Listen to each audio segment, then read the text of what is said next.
Hello, Addison. I'm Miss Lakatos. I teach mathematics at the secondary level at Addison, as well as engineering, robotics, and 7th grade career exploration. I hope everyone is healthy and enjoying their time at home right now. I can't wait to be in the classroom with you guys again. Today we're going to be doing an activity with using a bag of M&Ms and exploring theoretical and experimental probability.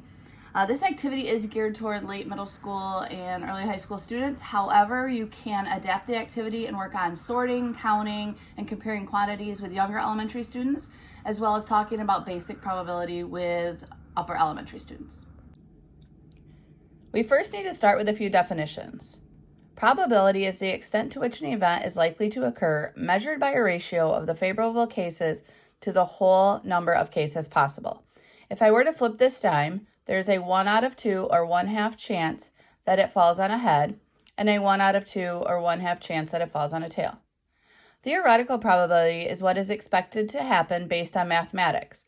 Theoretically, if I flip this dime 10 times, I should end up with 5 heads and 5 tails. Experimental probability is what is found by repeating an experiment and observing the outcomes. If I were to run an experiment and flip this dime 10 times, I may not get 5 heads and 5 tails. That would be the experimental probability.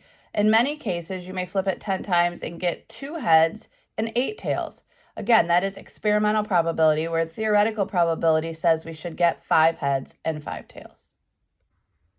All right, step 1, open your bag of M&Ms. I'm using a sharing size bag. It is 10.7 ounces. You can use the small bags. Do not eat them and do not dump them out. There'll be time for that later. Select at random an M&M and record the color on the table. Put it back in, shake it up, and select another. We're going to do this 25 times. This will be our experimental probability. So yellow,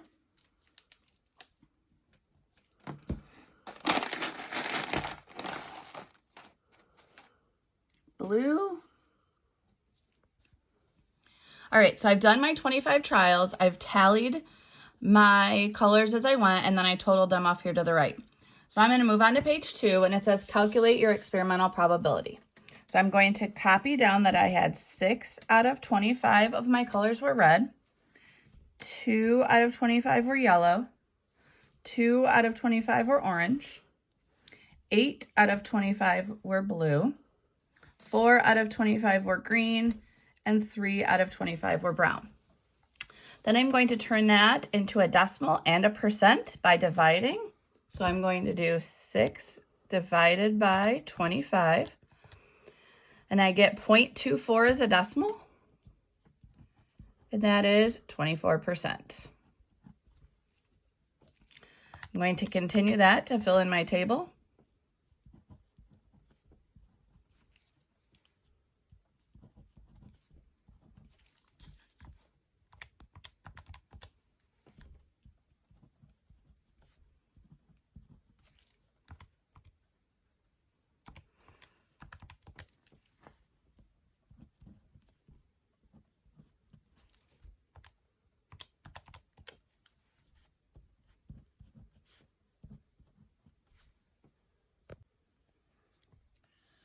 What was the most likely color to choose out of your bag of M&Ms? Mine was blue.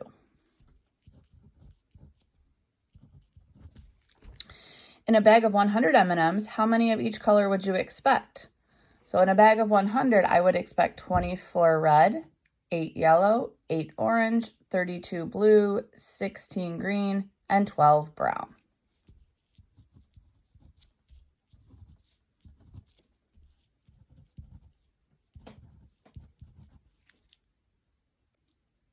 All right, step 4 says use your experimental probability to see how close you were to your bag of M&Ms. Count how many M&Ms are in your bag. This will be the bottom of your probability fraction. You're going to sort them by color and count them. So I have 6 little Tupperwares here. Can't eat them yet.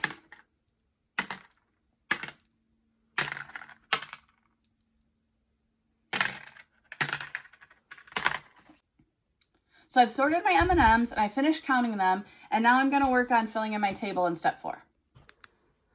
So I had 62 red M&Ms, That was 62 out of my 348 is my probability fraction. We did not reduce that. That's okay. I turned my probability to a decimal and then found out it was 17.8% of my bag was red M&Ms. So I'm going to do the same thing for yellow. It's 34.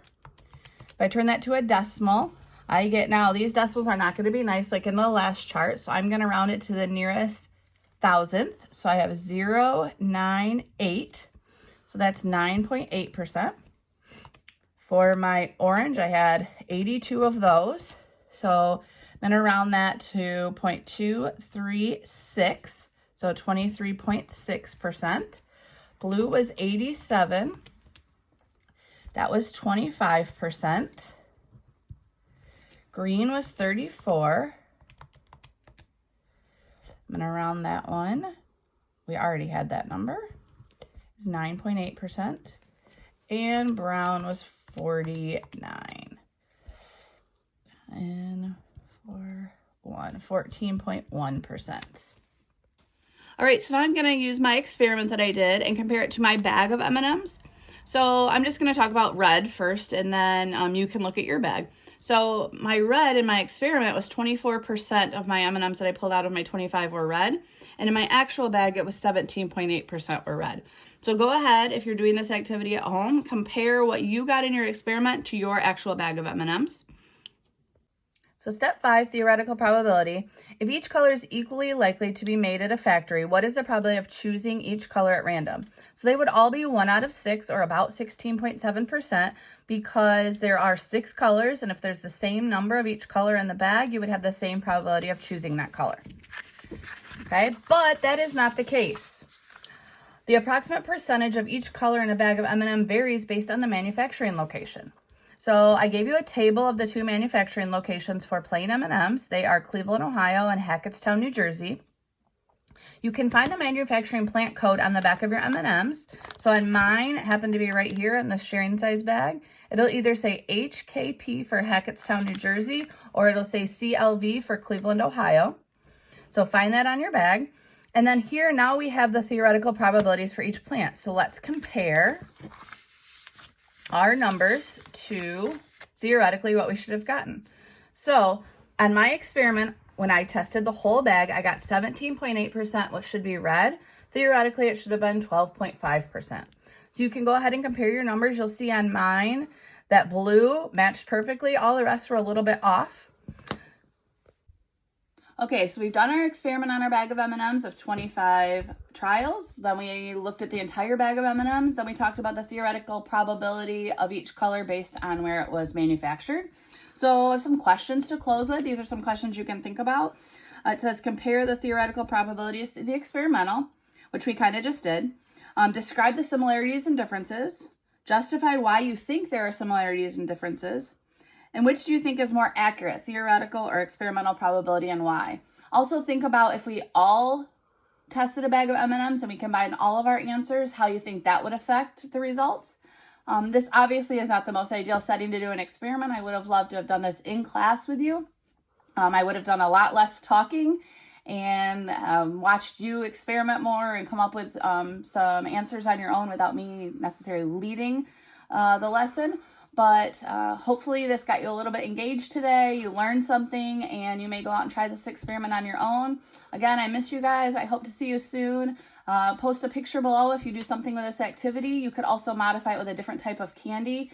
Your probabilities will be different. The ones on this paper were just for plain M&Ms. If you use peanut or a different kind of M&M, you can look up their theoretical probabilities as well. And you could do Skittles, you could do anything, but post a picture under this video if you do something with this activity. Hope to see you all soon.